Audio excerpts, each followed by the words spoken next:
Voltamos a falar aqui a respeito do julgamento no Supremo, é o segundo dia de julgamento, né? Em que a primeira turma do STF deve votar se aceita ou não as denúncias contra o ex-presidente Bolsonaro e outros 7 acusados de tentativa de golpe de Estado. Voltamos ao vivo a Brasília. O Bruno Pinheiro participa mais uma vez aqui do Jornal da Manhã, trazendo detalhes a respeito da movimentação e essa expectativa para o segundo dia, não, Bruno? Bem-vindo.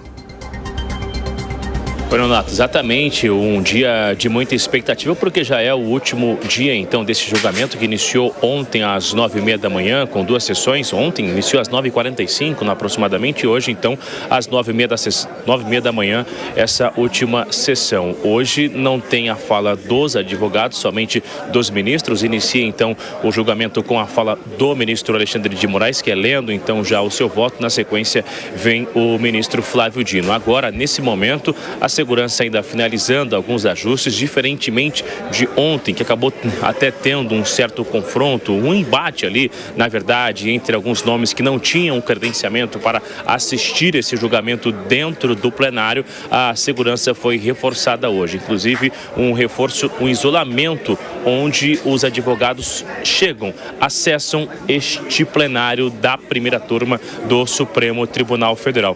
Aqui, então, onde as entrevistas vão acontecer, tanto com os advogados, e também é esperado hoje que tenha uma fala do ex-presidente Jair Messias Bolsonaro, que vai repetir o feito de ontem e vem para assistir este julgamento. A gente relembra um pouco sobre as sustentações do dia de ontem, o que disse vários advogados, entre eles teve uma reclamação, um questionamento sobre a delação de Mauro Cid, sobre a credibilidade da delação de Mauro Cid, que quando se firma esse acordo, este contrato, ele não autoriza que você compartilhe informações. E aí veio aquele vazamento, aquele áudio que foi divulgado inicialmente pela revista Veja, de Mauro Cid em uma conversa. Ele disse que foi um momento de desabafo. Amigo, a gente continua aqui ao vivo e aí só para a gente entender a dinâmica, como está a movimentação, mas mantendo a linha de raciocínio, eu comentava sobre Mauro Cid, sobre esse áudio que foi divulgado, e justamente os advogados estão contestando que a fala de Mauro Cid é mentirosa e que o acordo, que a delação não deve ser respeitada, mantida, porque de fato ele conversou com o irmão, um cunhado, com outras pessoas. A partir deste momento que uma informação sigilosa é compartilhada, fica sem validade esse acordo de delação. Então, os outros 7 advogados, todos negaram que os seus clientes tenham qualquer envolvimento. O advogado do ex-comandante da Marinha disse também ontem que, em momento algum, os militares foram colocados à disposição com uma ordem do ex-comandante para estar à disposição de uma tentativa de golpe de Estado ou com apoio de Jair Bolsonaro. Então, a linha de defesa ontem é de negar qualquer envolvimento. Já a defesa de Mauro Cid disse que não iria se estender e que não ia falar muita coisa, já que o seu cliente disse tudo no acordo. Então, hoje aguardar qual foi o entendimento, então, dos ministros, se os ministros vão de fato seguir o relator, o voto do ministro Alexandre de Moraes, ou haverá alguma divergência nesses votos. Bom, a gente vai ficar de olho, inicia às 9h30 da manhã. Repito uma vez mais que a segurança, tanto aqui dentro do Supremo quanto lá fora, também reforçada, juntamente com a Secretaria de Segurança Pública do Distrito Federal e com a Polícia Militar também. Último dia, então, nesta quarta-feira, expectativa de aproximadamente até as 2 da tarde já finalizar esta importante sessão do último dia de julgamento para receber esta denúncia de Jair Bolsonaro e outros 7 denunciados neste núcleo, que é considerado o núcleo que tinha autonomia para tomar decisões em relação a uma tentativa de golpe de Estado. Nonato. O Bruno Pinheiro com informações em Brasília. Obrigado, Bruno. A gente volta daqui a pouco a conversar contigo novamente a respeito desse segundo dia. Vamos reunir nosso time de comentaristas aqui, Deise Ciocari, também o Cristiano Beraldo e o Fábio Piperno, para que eles possam comentar esse tema. Beraldo, queria começar contigo agora. Numa das primeiras respostas lá atrás do Piperno, ele citava a estratégia das defesas, negando efetivamente qualquer tipo de participação. E, por outro lado, já vi comentários dizendo que talvez o presidente Bolsonaro possa ficar isolado e, entre aspas, abandonado por aqueles que até então eram seus aliados. Como é que você vê isso, Beraldo? Olha, Piperno, acho muito difícil que o presidente Bolsonaro seja abandonado, porque há no universo da política uma dependência muito grande por parte de pessoas que só estão nesse jogo, só tem relevância hoje nesse jogo político em razão da popularidade da força eleitoral de Jair Bolsonaro.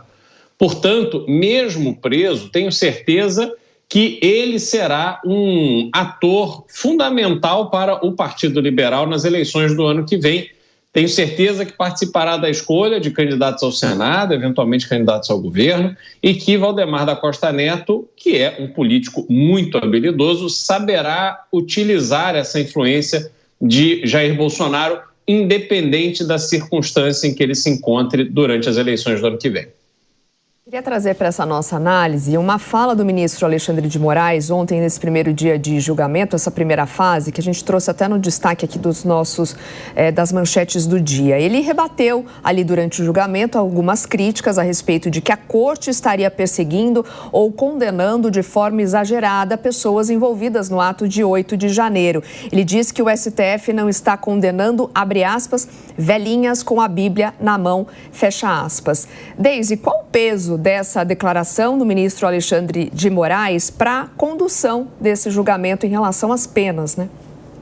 Soraya, a gente tem algumas frentes aí a serem analisadas nesse julgamento, principalmente no que a gente já falou antes em relação à fragmentação ou não da direita, mas um outro ponto fundamental é um termômetro para o STF, né? Como que o STF vai sair desse julgamento? Como um antagonista político, como uma instituição que se expõe ainda mais? A gente tem falado muito sobre isso aqui na Jovem Pan. O grande desafio agora vai ser o STF utilizar as regras da democracia em favor da democracia e não a favor de um ativismo político.